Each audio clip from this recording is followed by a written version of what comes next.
ప్రభునందు ప్రియులారా, మనం ఆరాధిస్తూ, మనం నమ్ముకొని, ఆయన మనకు అందించిన పరిశుద్ధ గ్రంథంలోని మాటలను ఆధారం చేసుకొని, మనము ఈ లోకములో ముందుకు సాగుచు నడిపించబడుతున్న మనందరికీ యేసుక్రీస్తు ప్రభువారి యొక్క మాటలే ఆధారం. యేసుక్రీస్తు ప్రభువారు ఈ లోకానికి ఒక ప్రత్యేకంగా పంపబడ్డాడు. మనం ఎందుకు ఈ లోకంలో పుట్టామో, ఎందుకు జీవిస్తున్నామో, ఈ లోకం విడిచి వెళ్ళిన తర్వాత మనము ఏమైపోతామో మనకు తెలియకపోవచ్చు. మనకు అంత పరిజ్ఞానము, జ్ఞానము, అంత ఆలోచన మనకు ఉండకపోవచ్చు. మనమేదో ఈ లోకంలో పుట్టాం, తల్లిదండ్రులు మమ్మల్ని పెంచారు, ఈ విధంగా ఈ స్థితిలో ఉంచారు. మమ్మల్ని కూడా కుటుంబముగా కట్టారు. మేము కూడా మా కుటుంబాలు కట్టుకొని మా పిల్లలను పోషించుకోవాలి, నడిపించుకోవాలి, వాళ్ళకు మంచి జీవితాన్ని ఇవ్వాలి అని మన యొక్క ఉద్దేశం. ఈ ఉద్దేశం మంచిదే, మన పెద్దలు మనకు నేర్పించారు. కానీ దేవుడు ఆ విధంగా పంపబడలేదు. యేసుక్రీస్తు ఈ విధంగా ఈ లోకానికి రాలేదు. ఒక ప్రత్యేకమైన ఉద్దేశంతో ఆయన పంపబడ్డాడు. ఏమిటి యొక్క ప్రత్యేకమైన ఉద్దేశం అంటే, ఆయన మనల్నందరినీ కూడా దేవునికి పరిచయం చేయడానికి, నిజమైన దేవునికి పరిచయం చేయడానికి, తన తండ్రిని పరిచయం చేయడానికి, తన తండ్రి రాజ్యం మనకి ఇవ్వడానికి. దాన్నే మనం ఏమంటున్నామంటే పరలోక రాజ్యము అంటున్నాం. ఈ పరలోక రాజ్యాన్ని మనకి ఇవ్వడానికి యేసుక్రీస్తు ప్రభువారు ఈ లోకానికి పంపబడ్డాడు. పరలోక రాజ్యము ఒక మనుషుడు ఎందుకు పొందాలి అంటే, అది మనుషులకు నెమ్మదిచ్చే స్థలము, అది సమాధానకరమైన స్థలము, అది విశ్రాంతినిచ్చే స్థలము. అక్కడ ఆకలైనా, దప్పికైనా, బాధలైన, ధనమైన, అసూయలైన, దొంగలైన, నొప్పైనా లేని రాజ్యము, సమానత్వము, సమానంగా ఉండే రాజ్యం అది. నిత్యము జీవించే జీవితం అది. సంతోషకరమైన రాజ్యము. మనుషుడు పొందడానికి, మనుషుడు తన ఈ లోకములో చేసిన పాపమును బట్టి, ఆ పాపము ద్వారా వచ్చే జీతము మరణము, రెండవ మరణము పొందకుండానట్లుగా, వేదనకరమైన స్థలానికి ఆత్మలు వెళ్ళకుండానట్లుగా, దేవుడు లోకమును ప్రేమించి తన కుమారుడైన యేసుక్రీస్తును ఈ లోకానికి పంపించిన విధానము చాలా గొప్పది. ఆయన ఈ లోకములో దేవుని లేక ఆయన రాజ్యమును, ఆయన నిత్య రాజ్య పరలోక రాజ్య ప్రవేశమును ఎట్లా పొందాలి, ఆ పొందడానికి ఏది మార్గము, ఆ మార్గము చూపించడానికి వచ్చిన వాడే యేసుక్రీస్తు. ఒక సందర్భంలో యోహాను సువార్త 14వ అధ్యాయంలో తోమాతో అన్నాడు, తోమా అంటాడు, ప్రభువా నువ్వు వెళ్తున్నానంటున్నావు, మరి నువ్వు వెళ్ళే స్థలానికి మరి ఎట్లా మేము రావాలి అంటే, తోమా ఇన్ని నాళ్ళు నాతో ఉండి, నాతో తిరుగుతూ, నా మాటలు వింటూ ఇంకా నన్ను గుర్తించలేదా? నా తండ్రి దగ్గరికి వెళ్ళాలి అంటే నేనే మార్గమును అన్నాడు. నా తండ్రి ఇంట అనేక నివాసాలు ఉన్నాయి, నేను వాటిని పరిశోధించడానికి, వాటిని కట్టడానికి వెళుతున్నాను, మరలా వచ్చి మిమ్మల్ని నేను తీసుకొని వెళ్తాను అన్నాడు. దేవుని రాజ్యమును ఇవ్వడానికి యేసుక్రీస్తు ప్రభువారు లోకానికి పంపబడ్డాడు. ఆయన ఒక మంచి పునాది, సర్వలోక మానవాళికి ఆయన యొక్క దేవుని రాజ్యమును ప్రకటించడానికి పంపబడిన దేవుని కుమారుడు. ఆయన ఒక మంచి పునాది రాయి. కానీ ఆయన విసర్జించబడిన వాడు. ఆయన మాటలు ఎవరు అంగీకరించలేదు. ఆయన మాటలు ఎవరు ఇష్టపడలేదు. ఇహలోక సంబంధమైన సంతోషమే కోరుకుంటున్నారు కానీ ఇహలోక సంబంధమైన జీవితాన్నే బ్రతుకునే కోరుకుంటున్నారు కానీ ఇహలోక సంబంధమైన ఆశలే అపేక్షిస్తున్నారు కానీ పరలోక సంబంధమైన వాటి యందు మనస్సు ఎవరికీ లేదు. ఏదడిగినాను ఇహలోక సంబంధమైన వాటినే మనం అడుగుతున్నాం. కనుకనే ఒక సందర్భంలో అంటాడు, ఏమన్నాడంటే లూకా సువార్తలో ఏమన్నాడంటే 12వ అధ్యాయము 29వ వచనంలో శిష్యులతో, మీరు దేని గురించి చింతించవద్దు అన్నాడు. ఏమి తిందుమా, ఏమి తాగుదుమా, ఏమి ధరించుకుందుమా అని మీరు చింతించద్దు. మీ పరలోకపు తండ్రికి తెలియను అవన్నీ మీకు ఇవ్వాలని. మీరు మొదటిగా మీరు చేసే పని ఏంటంటే ఆయన నీతిని, ఆయన రాజ్యమును వెతకండి. రాజ్యం వెతకండి, అది శాశ్వతమైనది, అది ఆకలి దప్పులు లేనిది అని యేసుక్రీస్తు వారు ఆయన చెబుతూ వచ్చారు. కాబట్టి యేసుక్రీస్తు వారు ఆయన మాటలు చేదుగా అనిపించాయి. ఆయన ఒక మంచి పునాది, ఒక మంచి ఫౌండేషన్ వేయడానికి ఈ లోకానికి పంపబడ్డాడు ఆయన. కాబట్టి యేసుక్రీస్తు వారు ఆయన ఒక టీమును తయారు చేసుకోవాలనుకున్నాడు. ఆ టీము ద్వారా ఆయన చెప్పే మాటలు సర్వలోకమానవాళికి ప్రకటించాలి, పంపించాలి. ఆయన రాజ్య సువార్తను, ఆయన రాజ్యమును పరిచయం చేయాలి లోకానికి అని యేసుక్రీస్తు వారు ఉద్దేశించి ఆయన సువార్తను ప్రారంభించక ముందు ఆయన 40 దినములు ఉపవసించడానికి 40 దినములు ఉపవసించి ఒక మంచి ఫౌండేషన్, ఒక మంచి దేవుని రాజ్యమును ప్రకటించడానికి, అనేకులను ఆ రాజ్యం వైపు మరలించడానికి, అనేకులను తీసుకుని వెళ్ళడానికి, ఆ రాజ్యమును పరిచయం చేయడానికి యేసుక్రీస్తు వారు ఆయన నిర్ణయించుకొని 40 దినములు ఉపవసించాడు. దేవుని దగ్గర కనిపెట్టాడు, అరణ్యములు కొనిపోబడ్డాడు.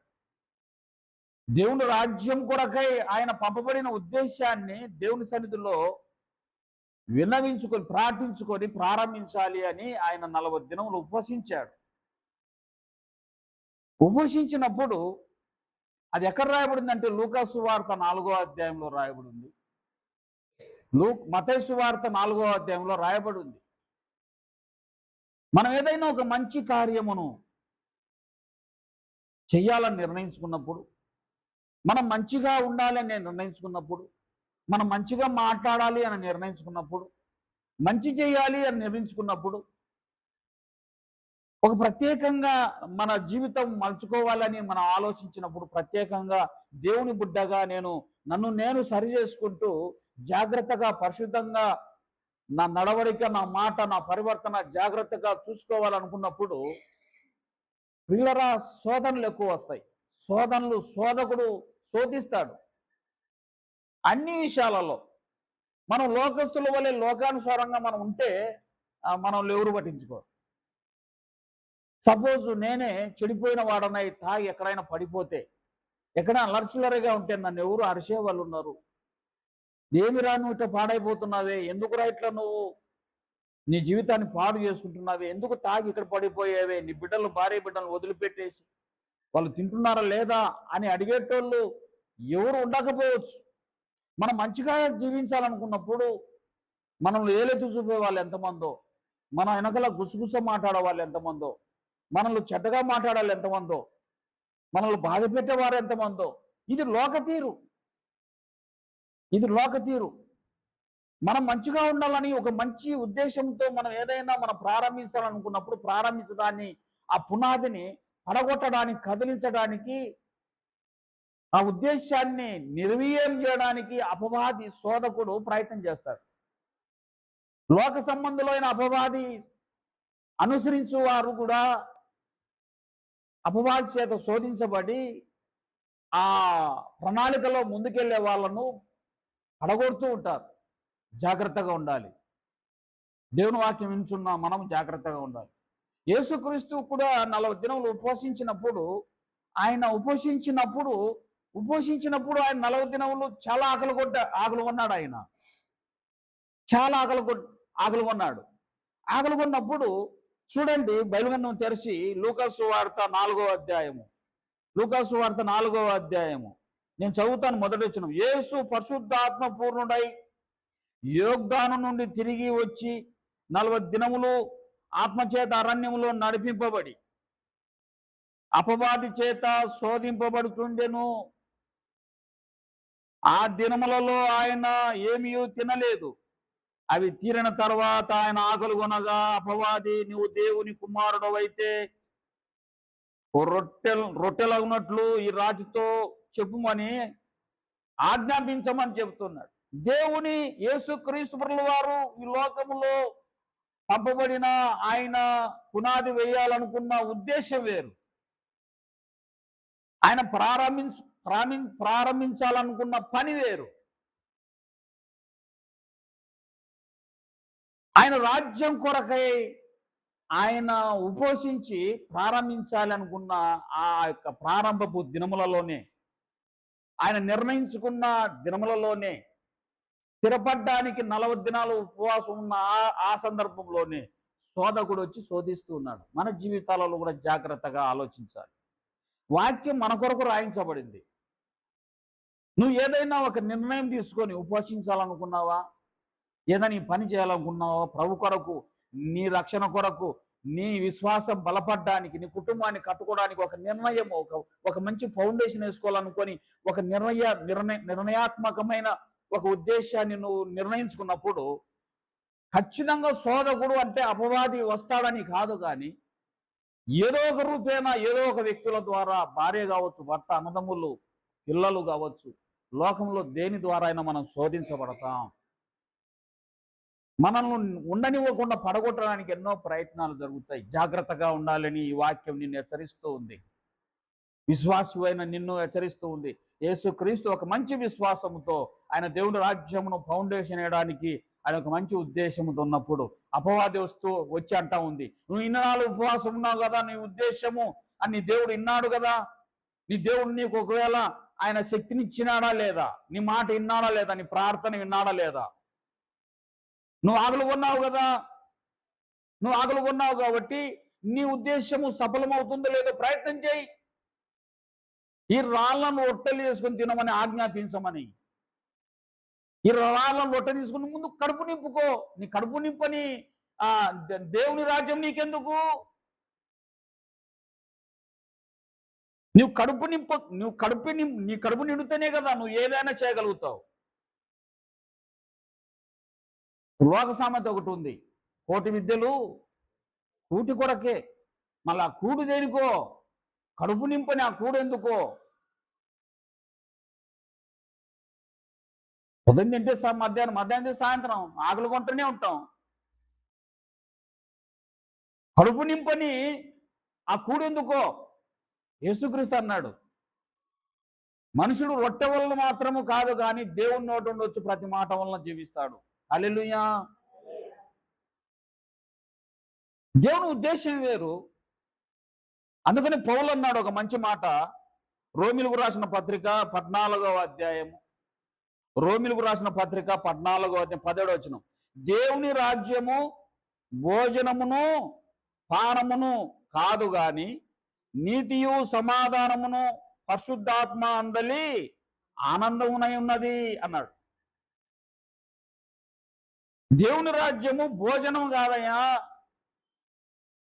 దేవుని రాజ్యం భోజనము కాదు, పానము కాదు, తాగే నీళ్లు కాదు, భోజనము కాదు. అక్కడ ఆకలి దప్పులు ఉండవు. అక్కడ దేవుని రాజ్యం ఆకలి దప్పులు లేనిది. అది సమాధానంతో కూడింది, పరిశుద్ధాత్మ అందలి ఆనందము. ఆ ఆనందం చెప్పచక్కనిగాన ఆనందం. అటువంటి రాజ్యమును స్థాపించడానికి యేసుక్రీస్తు ప్రభువు వారు ఆకలి ఉన్నప్పుడు అపవాది శోధిస్తూ ఉంది.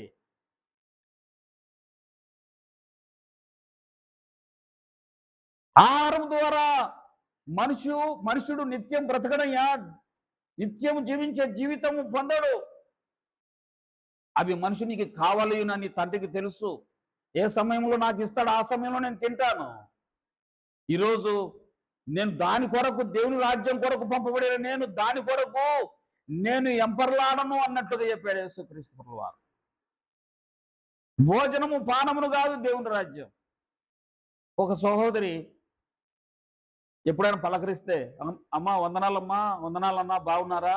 ఎప్పుడన్నా నా కుటుంబానికి వెళ్తూ ఉంటాను నేను.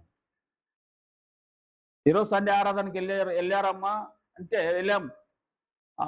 చాలా బాగా జరిగింది మా సంఘంలో చాలా బాగా జరిగింది. ఈరోజు బిర్యానీ ఏందంట, ఈరోజు చికెన్ బిర్యానీ. ఎప్పుడు కనపడినా కూడా ఈరోజు చికెన్ బిర్యానీ. మొన్న మీటింగ్ జరిగింది, ఆ రోజు పొంగల్ చేశారు, మధ్యాహ్నం వచ్చేసి ఆ మటన్ పెట్టారు, మరుసటి రోజు వచ్చేసి ఆ పూరి చేశారు. ఈ విధంగా చెబుతూ ఉంటుంది. వాక్యం ఏమి చెప్పారు అంటే చెప్పలేదు. వాక్యము దైవజనులు ఎవరు వచ్చారు అంటే చెప్పలేదు. ఎవరో ఎక్కడి నుంచి వచ్చారని ఏం చెప్పాడు అంటే చెప్పలేదు. భోజనాన్ని గురించి మాత్రము చక్కగా చెబుతుంది. పొద్దున ఏం పెట్టారు, మధ్యాహ్నం ఏం పెట్టారు, సాయంకాలం ఏం పెట్టారు. భోజనం గురించి బాగా మాట్లాడుతుంది. కానీ వాక్యం ఏం చెప్పాడమ్మా దైవజనుడు? ఏమి చెప్పాడో వాక్యం చెప్పాడు అంతే. ఎందుకు చెప్పాడు? దేని కొరకు యేసుక్రీస్తు పంపబడ్డాడు? యేసుక్రీస్తు అన్నాడు, మనుషుడు రొట్టె వలన మాత్రమే నిత్యము జీవించడు, కానీ దేవుని నోటు ఉండొచ్చు ప్రతి మాట వలన జీవిస్తాడు. ఆ సంఘస్థుడు ఎందుకు భోజనాలు పెడుతున్నారు అంటే, జనాలు రావడానికి, దేవుని వాక్యం వినిపించడానికి. యేసుక్రీస్తు 5 రొట్టెలు 2 చిన్న చేపలు ఎందుకు వచ్చాడు? చాలా మంది ఆయన అమడించారు దానికోసమే. కానీ ఆయన ఏం చెప్తున్నాడు? ఆ మాటలు పరలోక సంబంధమైన మాటలు వాళ్ళు అంగీకరించలేదు. కానీ వాటి గురించి నెమరు వేయలేదు, ధ్యానం చేయలేదు, వాళ్ళ మనసు మార్చుకొని నడిపించబడలేదు. కానీ అందుకని యేసుక్రీస్తు అన్నాడు, మీరు రొట్టెలు చేపలు తినుట వలన నన్ను ఎమ్మడిస్తున్నారా అన్నాడు ఒక సందర్భంలో.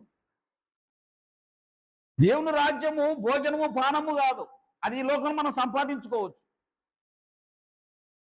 లోకంలో సంపాదించుకోవచ్చు, ఇక్కడ మీరు అందరూ సంపాదించుకోవచ్చు, మనం అందరం సంపాదించుకోవచ్చు.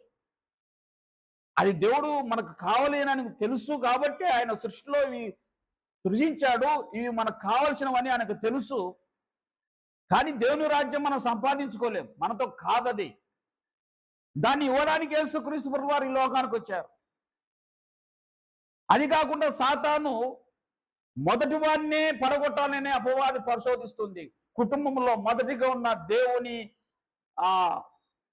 మాటలకు లోబడిన నిన్నే, నీ కుటుంబానికి దేవుని యొక్క మాటలు అందకుంటున్నట్టుగా నిన్ను పడగొడుతుంది. సుమా, జాగ్రత్త. ఎందుకంటే దేవుని వాక్యము బ్రతికించేది, దేవుని మాట నిత్యము జీవింపజేసేది, దేవుడి మాట బుద్ధి జ్ఞానములు సర్వసంపదలు ఇచ్చేది. మొదటిగా ఆయన నీతిని రాజ్యమును వెతకండి, అవన్నీ కావాలి అని మీ తండ్రికి తెలుసు. కాబట్టి యేసుక్రీస్తు ప్రభువారిని అపవాది శోధిస్తూ ఉంది. ఈ రారాలు రొట్టెని చేసుకొని తినుము అని అంటుంది. ఆయన చేసుకోగలడు, కానీ దాని కొరకు ఆయన పంపబడింది. ఆన్యం పడగొట్టాలని, మొదటిగా పడగొట్టాలని సోదరుడు శోధిస్తున్నాడు. నువ్వు ఏదైనా ప్రభులో కట్టబడాలనుకున్నప్పుడు నువ్వు జాగ్రత్తగా, నువ్వు శోధించబడుకుంటున్నట్లుగా, నువ్వు దేని కొరకు నిలబడాలనుకుంటున్నావో దాని కొరకు ఎంత ఇబ్బందులు వచ్చినా ఆకలి తప్పులైనా ఓర్చుకోవాలి. శిష్యులను ఆయన ఏర్పాటు చేసుకోవడానికి, ఆయన పిలవడానికి, ఆయన ఫౌండేషన్ వేస్తున్నప్పుడు శిష్యులు కూడా ఆకలి కొన్నప్పుడు, దప్పికొన్నప్పుడు వారు తట్టుకోగలిగిన సామర్థ్యాన్ని ఆయన ఇవ్వడానికి, వాళ్ళకు నేర్పించడానికి ఆయన సిద్ధపడుతూ ఉండగా అపవాది యేసుక్రీస్తునే పడగొట్టాలని ప్రయత్నం చేస్తూ ఉంది. జాగ్రత్త మన జీవితాలలో, జాగ్రత్త. బైబిల్ ట్రైనింగ్లో నేను ఉన్నప్పుడు చాలా ఆకలి. వారానికి ఇక్కడ దావీదు ఉన్నాడు, నాతో పాటు 1 నెల అక్కడ చేశాడు. నేను 1 సంవత్సరం పైన ఉన్నాను. చాలా ఆకలి. ఇక్కడ ఉన్నాడు దావీదు సాక్ష్యం. వారానికి 3 రోజులే మాకు భోజనం, 3 రోజులు పస్తులు పూర్తిగా. గ్రామాలకు వెళ్ళాలి. చాలా ఆకలి, చాలా ఆకలి. ఆకలి చచ్చిపోతుంది మాకు అక్కడ. కానీ మా శరీరము కృషించినను ఆత్మ సంబంధమైన జీవితము బలపడుతూ ఉంది. దేవుని వాక్యాలు బలపడుతున్నాం, ఆనందిస్తున్నాం, సంతోషిస్తున్నాం, ప్రకటిస్తున్నాం, చెప్పసక్యంగానే ఆనందంలో ఉన్నాం. కానీ శరీరం ఆకలి కొంటుంది. అవును, యేసుక్రీస్తు ప్రభుల వారు అదే శోధకుడు. ఆ విధంగా యేసుక్రీస్తుని శోధిస్తూ ఉన్నాడు. కాబట్టి మనుషుడు రొట్టె వలన మాత్రమే కాదు, దేవుని వాక్యం, దేవుని యొక్క మాట నుండి వచ్చు ప్రతి మాట వలన జీవిస్తుంది. దేవుని రాజ్యము భోజనము పానము కాదు, దేవుని రాజ్యము పరిశుద్ధాత్మ అందరి ఆనందము, సమాధానము. అదేవిధంగా సాతాను యేసుక్రీస్తుని రెండో పర్యాయాలు శోధిస్తూ ఉంది. చూడండి 4వ అధ్యాయం లూకా సువార్త 5వ వచనం. అప్పుడు అపవాది ఆయనను తీసుకొని పోయి భూలోక రాజ్యములన్నిటినీ ఒక్క రెప్పపాటులో ఆయనకు చూపించి, ఈ అధికారం అంతయు ఈ రాజ్యం మహిమ అంతయు నీకిత్తును, అది నాకు అప్పగింపబడి ఉన్నది, దాన్ని ఎవనికి నేను ఇయ్యగోరుదునో వానికిత్తును, కాబట్టి నీవు నాకు ముక్కితివా, ఇదంతయు నీకు ఇచ్చును అని చెప్పాను. ఈ లోకరాజ్య మహిమలన్నీ, ఈ లోకరాజ్య మహిమ అంతా కూడా ఒక రెప్పపాట్లో యేసుక్రీస్తు చూపెట్టిందంట. ఇది నీకు ఇస్తాను నా కాళ్ళ ముక్కితే. శోధకుని యొక్క ఉద్దేశం ఏంటంటే యేసుక్రీస్తుని యొక్క మెదడులో ఆ దించిన శోధన ఏంటంటే ఈ లోకరాజ్య మహిమ ఏంటి? ఎవరైనా చెప్తారా? ఈ లోకరాజ్య మహిమతో నింపబడింది లోకరాజ్యాలన్నీ. ఏమిటో తెలుసా? ఈ లోకరాజ్యముల మహిమ ఏంటో తెలుసా? ధనం. ఈ లోకరాజ్యముల మహిమ ధనం. ఈ లోక సామెత ఉంది, మనం ఏ విధంగా సంపాదించిన మన కాళ్ళ దగ్గరకు వస్తారు అని. అవును, ధనం ఉంటే ప్రభుత్వాలు ఏర్పాటు చేయొచ్చు, ధనం ఉంటే ఏదైనా చేయొచ్చు అంటాడు ఒకడు. కొండ మీద కోతనైనా దించవచ్చు అంటాడు. ఈ లోకరాజ్యము మహిమలన్నీ కూడా ధనముతో స్థాపించబడ్డాయి, ధనముతో నడిపించబడుతున్నాయి. ధనమే లోకరాజ్యములకు మూలం. కాబట్టి నువ్వు నీ రాజ్యమును స్థాపించుకోవడానికి ఈ లోక మహిమలతో కూడిన ఆ ధనాన్ని నీకు ఇస్తానన్నది. ఇదంతా నా ఆధీనంలో ఉంది, నా స్వాధీనంలో ఉంది. అపవాది అంటుంది, శోధకుడు అంటున్నాడు, ఇది నా ఆధీనంలో స్వాధీనంలో ఉంది. నీవు నా మాట వింటే, నా ముక్కితే, నాకు లోబడితే ఈ ధనాన్ని నీకు ఇస్తాను. చూసావా? రెండవది, యేసుక్రీస్తుని అపవాది శోధకుడు కదిలిస్తూ ఉంది. ఎంతమంది ఇక్కడ దేవుని రాజ్యముతో కూడిన దేవుని యొక్క మాటలకు లోబడి విశ్రాంతి దినమందు వారికి వచ్చే ఆదాయమును పక్కన పెట్టి దేవుని యొక్క సన్నిధికి వస్తున్నారు. ఏమవుతుందిలే, ఈరోజు మనము మందిరానికి వెళ్ళకపోతే ఇక్కడ వెళితే 1000 రూపాయలు, రోజు 500 వస్తుంది, ఈరోజు 1000 రూపాయలు ఇస్తామన్నారు. ఈరోజు నేను వెళ్తే 1000 రూపాయలు 2000 వస్తా ఉంది. ఈరోజు వెళ్ళకపోతే ఏముంది, సాయంత్రానికి వెళ్తా, మధ్యాహ్నం నుంచి వెళ్తా. అవును, సాతాను సంబంధమైన, సాతాను ఆధీనమైన అది గర్వాన్ని ఇస్తుంది, అహంకారాన్ని ఇస్తుంది, చిన్న పెద్ద తేడా చూపెట్టదు. ధనవంతుడు దేవుని రాజ్యమునకు వారసులు కారని యేసుక్రీస్తు చెబుతున్నాడు. సూది బద్యములో ఒంటెన దూరుతుంది కానీ సులభంగా దేవుని రాజ్యమునకు ధనవంతుడు ఎప్పటికీ వారసులు కాలేరు. దేవుని రాజ్యమునకు ధనవంతుడు వెళ్ళలేడు. అది అసాధ్యము అన్నాడు యేసుక్రీస్తు వారు. అసాధ్యము అన్నాడు. ఆస్తి గలవారు దేవుని రాజ్యమును ప్రవేశించలేరు.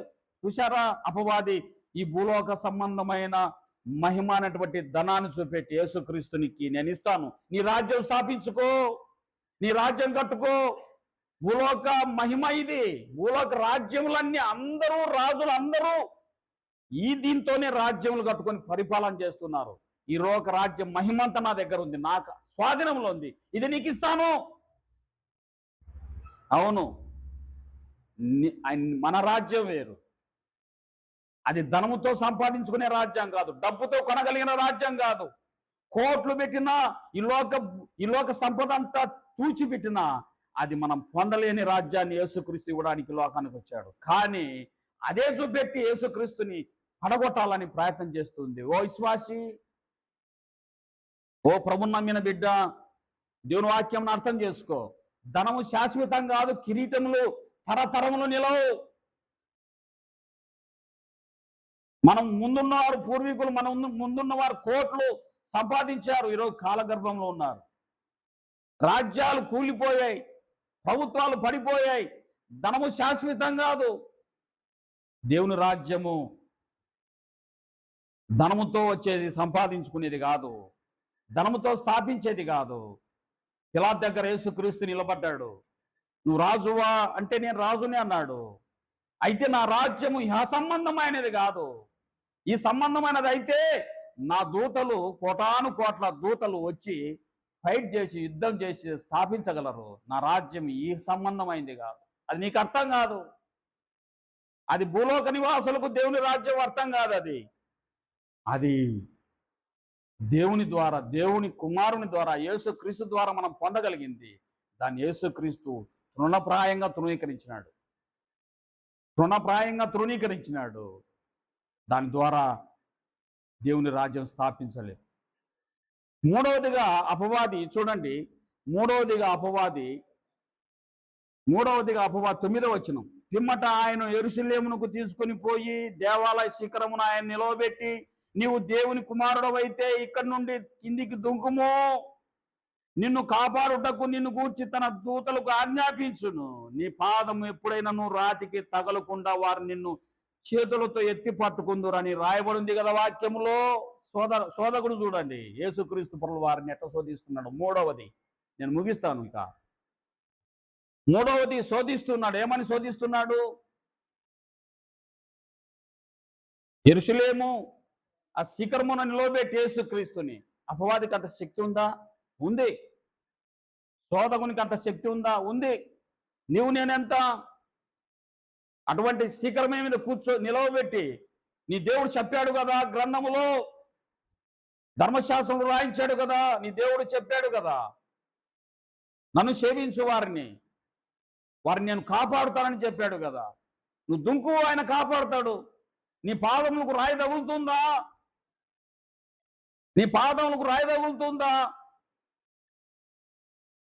యేసుక్రీస్తుకు ఆయన ఈ లోకములో తన శరీరాన్ని కాపాడుకోవడానికి రాలేదు. హల్లెలూయా. తన శరీరాన్ని కాపాడుకోవడానికి రాలేదు, తన ప్రాణం పెట్టడానికి వచ్చాడు యేసుక్రీస్తు ప్రభువారు. బ్రతకడానికి, ఈ లోకంలో బ్రతకడానికి కాదు ఆయన వచ్చింది, చనిపోవడానికి లోకానికి పంపబడ్డాడు. అపవాది ఏమంటుందో తెలుసా? నువ్వు దుంకు, నీ ప్రాణం కాపాడుతావో లేదో చూసుకో ఒకసారి. అవును, యేసుక్రీస్తు ప్రభువు వారు అపవాది శోధన తప్పించుకోవడానికి, అపవాది నుండి ఆయన విడిపించుకోవడానికి దేవుని ఆశ్రయించి ఆయన గద్దించాడు. శోధ కూడా నా యొద్ద నుండి తొలగిపోమన్నాడు. అవును, వాక్యంలో పౌలు అంటాడు చూడండి, కొరింథీయులకు రాసిన మొదటి పత్రిక 15వ అధ్యాయము, కొరింథీయులకు రాసిన మొదటి పత్రిక 15వ అధ్యాయము 50వ వచనం. రక్త మాంసములు దేవుని రాజ్యమును స్వతంత్రించుకొనలేవు అన్నాడు కదా. అదే ఉంది అక్కడ. అన్ని పరిశుద్ధ గ్రంథములు మన కొరకు అన్ని రాయించబడ్డాయి. పరిశోధించడానికి, చదవడానికి, బోధించడానికి సమయం లేదు. దేవుని వాక్యము పరిశోధించడానికి, తెలుసుకోవడానికి, దేవుని ఆశ్రయించి వాటిని గ్రహించడానికి సమయం లేదు. ఒకవేళ చదవాలనుకున్న జాగ్రత్తగా భయభక్తులు కలిగి చదివి దాన్ని తెలుసుకునే వారు లేరు. దేవుని దగ్గర అనుకోగా ఉండి కనిపెట్టి అడిగేవాళ్ళు లేరు. నిజమైనది వెలుగు తీసి చెప్పేవాళ్ళు లేరు. అవును, దేవుని రాజ్యము రక్త మాంసములతో కూడింది కాదు. రక్త మాంసములు అనగా శరీరము, ఈ రక్తము, ఎముకలు, ఈ కదలికతో కూడిన ఇక ప్రాణం దేవుని రాజ్యమును స్వతంత్రించుకోలేదు. అది ఆత్మ సంబంధమైనది. ఆత్మ సంబంధమైన వారికి అర్థమవుతుంది, అది అందరికీ అర్థం కాదు. శారీరక సంబంధులు శరీర సంబంధమైన వాటి ఏందో మనం చూస్తారు. ఆత్మ సంబంధమైన వాటి ఏంటి మనం చూస్తారు. అవును, అది రక్త మాంసములతో కూడింది కాదు. మనం ఇట్టనే వెళ్ళాం, చనిపోతే పాతి పెట్టబడతాం, మన శరీరం మట్టి అయిపోతుంది. మన ఆత్మనే, శరీరం మట్టి అయిపోతుంది, మన ఆత్మనే జీవింపజేసేది. మన ఆత్మే బ్రతికేది. ఈ ఆత్మకు సంబంధించిన మరణము నుండి ఆ ఆత్మకు పరలోక రాజ్యాన్ని ఇవ్వడానికి యేసుక్రీస్తు వారు ఈ లోకానికి వచ్చి ప్రాణం పెట్టడానికి వచ్చాడు. ఆయన శరీరము నలగొట్టించుకున్నాడు. ఆయన కొరడాల ద్వారా, ములకిరీటం ద్వారా, ఆయన పిడిగుద్దుల ద్వారా ఆయన బాధించబడుతున్న నోరు మెదపలేదు. కారణం ఏంటో తెలుసా? రక్త మాంసములు దేవుని రాజ్యమును స్వతంత్రించుకొనలేవు. ఆత్మస్వరూపైన దేవుడు తట్టుకోగలిగాడు. తట్టుకునే సామర్థ్యం ఇచ్చాడు. అందుకనే ఇవన్నీ శిష్యులకు నేర్పించుకున్నాడు. కనుకనే వాళ్ళు ఆకలి తప్పులు తట్టుకోగలిగారు. ఈ లోకంలో వాళ్ళ ప్రయాణాలలో దేవునిని బారేసి దేవుని రాజ్యాన్ని స్థాపించారు. ఈరోజు తోమ మనకు రావడానికి ఎంతగా ఆకలికొని ఆయన అంతగా ఈ లోకంలో శ్రమపడ్డాడు. ఆయన ఈ లోకాన్ని ధనం ఆశించలేదు. తన శరీరాన్ని సైతం విసర్జించారు. వాళ్ళు హతసాక్షులయ్యారు. చంపుతున్నా కూడా, పొడుస్తున్నా కూడా, నరుకుతున్నా కూడా, కాలుస్తున్నా కూడా వాళ్ళ శరీరాన్ని లెక్క చేయలేదు వాళ్ళు. కారణం ఏంటో తెలుసా? దేవుని రాజ్యము, రక్త మాంసములు దేవుని రాజ్యాన్ని స్వతంత్రించుకోలేవు. ప్రాణం పెట్టడానికి యేసుక్రీస్తు వారి లోకానికి వచ్చాడు. ఆయన 3 మేకల మధ్య కొట్టబడ్డాడు. నువ్వు దేవుని కుమారుడవైతే, ఇతరులు రక్షించువాడవైతే దిగిరమ్మన్నాడు. హేళన చేశారు. ఓర్చుకోగలిగాడు. సర్వలోకమా అనే వాళ్ళని క్షమించగలిగాడు. శరీరం దేవుని రాజ్యం స్వతంత్రించుకొనలేదు. ఇది శరీరం కోరికలతో కూడింది, ఆశలతో కూడింది. ఇది బాధ తట్టుకోలేదు, నొప్పి తట్టుకోలేదు, ఆకలి తట్టుకోలేదు. అందుకని ఆకలి తప్పులు కలిగిన వారు దేవుని రాజ్యాన్ని స్వతంత్రించుకుంటారన్నాడు ఆయన. కాబట్టి యేసుక్రీస్తు ఆయన దుమికి తండ్రి తన్ను పట్టుకొని బ్రతికించగలడు తెలుసు, కానీ దాని కొరకు కాదు యేసుక్రీస్తు వచ్చింది. ఆయన ప్రాణం పెట్టడానికి వచ్చాడు. ప్రాణం రక్షించుకోవడానికి యేసుక్రీస్తు రాలేదు. దాన్ని పెట్టడానికైనా, దాన్ని తిరిగి బ్రతికించుకోవడానికైనా ఆయనకు అధికారం ఉందంటాడు. యోహాను సువార్తలో మనం చూస్తే, యోహాను సువార్త 10వ అధ్యాయము 18వ వచనంలో, నేను ప్రాణం పెట్టుటకే లోకానికి వచ్చాను, ప్రాణం పెట్టడానికైనా దాన్ని తిరిగి పొందడానికైనా నాకు అధికారం ఉంది. నా తండ్రి ద్వారా ఈ అధికారం పొందాను. అవును, రక్తమాంసములు దేవుని రాజ్యం స్వతంత్రించుకోలేవు. ఈ లోకంలో మనము ప్రాణము నిలుపుకోలేము. ఇది అసాధ్యం. మన ప్రాణం నిలుపుకోలేము. మునులు, మహా గొప్పవాళ్ళు, దేవుళ్ళలో పడుతున్న వారు ప్రాణం కాపాడుకోలేక విడిచిపెట్టారు. కానీ యేసుక్రీస్తు వారు ఆయన మృత్యుంజయుడు, తిరిగి లేచాడు. హల్లెలూయా! మృత్యుంజయుడు, ఆయన తిరిగి లేచాడు. 3వ దినం ఆయన తిరిగి లేచాడు. శరీరానికి తిరిగి లేచాడు.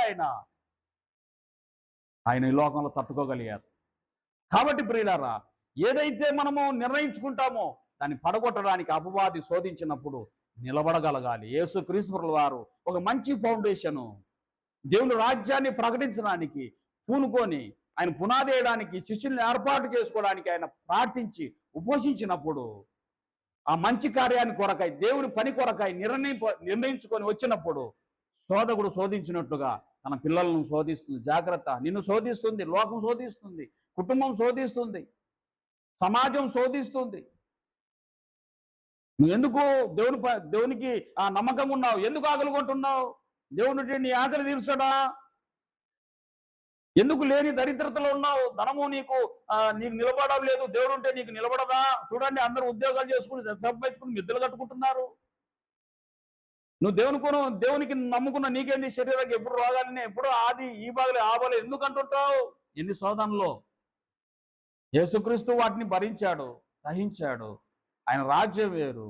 ఆకలి దప్పులు లేని రాజ్యము, ధనము లేని రాజ్యము, శరీర సంబంధం లేని రాజ్యము, నీతి న్యాయంతో కూడిన మహానందంతో కూడిన రాజ్యము. దరిద్రులను లాజరు పొందిన రాజ్యం అది, ధనవంతులు పొందిన రాజ్యం కాదు అది. దరిద్రులను లాజరు పొందిన రాజ్యము. ఈ లోకంలో శ్రమలు దేవుని కొరకు శ్రమలు అనుభవించిన వారి కొరకు, దేవుని నమ్ముకొని ఓర్చుకున్న వారి కొరకు నియమించిన రాజ్యం అది. ఈ లోక సంబంధమైన రాజ్యం కాదు అది. ఈ లోక సంబంధమైన రాజ్యం అయితే యేసుక్రీస్తు ఈ లోకానికి ఆయన గొప్ప ధనవంతుడుగా ఉండేవాడు. ఆయన ధనవంతుడే ఉండి మన కొరకు దారిద్ర్యంగా మార్చబడ్డాడు. దరిద్రుడుగా ఈ లోకంలో జీవించాడు. అన్ని విషయాలలో, పుట్టుకలో, జీవితంలో, మరణములో వేదన పొందాడు. అటువంటి రాజ్యము దేవుని రాజ్యము. అటు రాజ్యమే ప్రకటించబడుతుంది ఇక్కడ. ఈ రాజ్యాన్ని నువ్వు అర్థం చేసుకోగలిగితే యేసుక్రీస్తు శోధించమన్నప్పుడు ఓర్చుకొని జయించినట్లుగా యేసుక్రీస్తు పాదాలు పట్టుకొని ప్రభువా, ఈ లోకాన్ని నేను జయించలేను ప్రభువా, నేను ఓర్చుకోలేను ప్రభువా, నేను వింటున్నాను కానీ ఆ జ్ఞానం నాకు లేదు ప్రభువా, నువ్వు జయించావు కనుక నీవే నాకు ఆధారము, నీ పాదాలు పట్టుకొని అడుగుచున్నాను, ఆ రాజ్య వారసునిగా నన్ను చేయి. ఈ లోక సంబంధమైన ఆ వాటి ద్వారా నేను పాపం చేసిన వాడను, పాపంలోనే నా జీవితం గడుస్తూ ఉంది. నీ రాజ్యంతో వచ్చినప్పుడు నన్ను జ్ఞాపం చేసుకొని ఆ శిలువ పైన కుడి ప్రక్కన ఉన్న దొంగ వలె నువ్వు అడిగితే నేడు నువ్వు నాతో కూడా ఆ రాజ్యంలో ఉంటావు అన్నాడు యేసుక్రీస్తు ఆ దొంగతో. నీవు కూడా ఆ విధంగా అడిగితే ఖచ్చితంగా ఖచ్చితంగా హృదయపూర్వకంగా యథార్థంగా నమ్మకంగా ఖచ్చితంగా అడిగితే ఖచ్చితంగా ఆ రాజ్యం నీకు ఇవ్వడానికి యేసుక్రీస్తు లోకానికి వచ్చింది. మరొక దాని కోసం కాదు ఆయన ఈ లోకానికి పంపబడింది.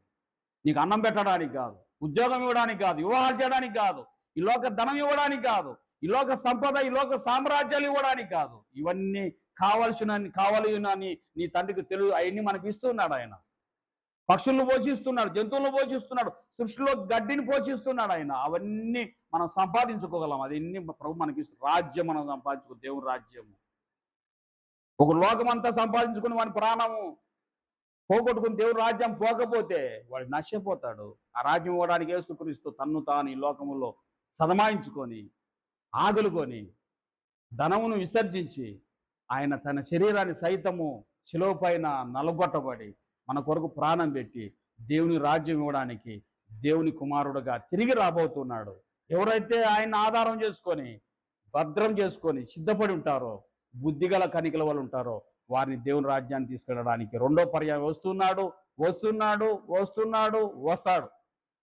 నేను చనిపోయినా పాతిపెట్టబడిన మట్టిలో నుండి నన్ను లేపగలడు, తన మాట చేత లాజర్ను బ్రతికించినట్టుగా నన్ను బ్రతికించగలడు. ఆ నమ్మకం నాకుంది. నీకుందా? నువ్వు మట్టిలో పాతిపెట్టబడిన లాజరు బయటికి రాన్నప్పుడు 4 రోజులు కుళ్ళిపోయిన లాజరు బతికినట్లుగా నేను తప్పించుకుంటానులే, చచ్చిపోతానులే అనుకుంటున్నావేమో. మన భూమిలో పాతిపెట్టిన మట్టి అయిపోయిన మట్టిలో నుండి తన మహిమను నింపి తన మాట చేత బ్రతికించి తన రాజ్య వారసులుగా చేస్తాడు ఆయన. సజీవులమై నిల్చున్న వారు ఆ రోజు ఆయనతో కూడా ఎంట పెట్టుకొని వెళ్తాడు ఆయన. ఇది దేవుని వాక్యం చెబుతూ ఉంది, ఇది దేవుని వాక్యం మనకు బోధిస్తూ ఉంది. అదే దేవుని రాజ్యం మనకు ప్రకటన చేస్తూ ఉంది. మారు మనసు పొందండి, దేవుని రాజ్యం సమీపించిందని బాప్తిస్మ యోహాను చెప్పాడు, ప్రవక్తలు చెప్పారు, యేసుక్రీస్తు చెప్పాడు. మారు మనసు పొందండి, పశ్చాత్తాపం పొందండి, దేవుని రాజ్యముకు వారసులుగా అండి. అది నిత్య రాజ్యము, నిత్య మహిమ, ఆకలి దప్పులు లేని రాజ్యము, ఆనందంతో కూడిన ధనము లేని రాజ్యము, అసూయ అహంకారము చిన్న పెద్ద తేడా లేని రాజ్యము, సమానత్వంతో కూడిన దేవుని రాజ్యము. ఆ రాజ్య వారసులు కావడానికి యేసుక్రీస్తు వారి లోకానికి పంపబడ్డాడు. ఆయన ఒక మంచి ఫౌండేషన్ వేశాడు. ఆ పునాది పైన మనం కట్టబడి ఆయన రాజ్యుల వారసులు కావాలని కోరుకుంటూ ఆయన మనతో ఈరోజు మాట్లాడుతూ ఉన్నారు. ప్రార్థించుకుందాం, కళ్ళు మూసుకుందాం. హల్లెలూయా, హల్లెలూయా. స్పష్టంగా ప్రభువా, యథార్థంగా నమ్మకంగా ఈరోజు మా అందరితో మీరు మాట్లాడారు. నాతో ఇక్కడున్న బిడ్డలందరితో మీరు మాట్లాడారు. నీ మాటలు సత్యము, నీ మాటలు నిత్యము, నీ మాటలు జీవము. తండ్రి, ఇక్కడున్న బిడ్డలందరికీ అట్టి నీతి న్యాయములతో కూడిన రాజ్యము దయచేసి మీరు మహిమ పొందమని, వచ్చిన వారందరిని దీవించమని, తాకమని, బలపరచమని తండ్రి మీకే మహిమ ఘనత ప్రభావాలు ఆరోపించుకుంటూ యేసుక్రీస్తు పరిశుద్ధమైన ఘనమైన నామంలో అడిగి వేడుకొని ప్రార్థిస్తున్నాను తండ్రి. ఆమేన్.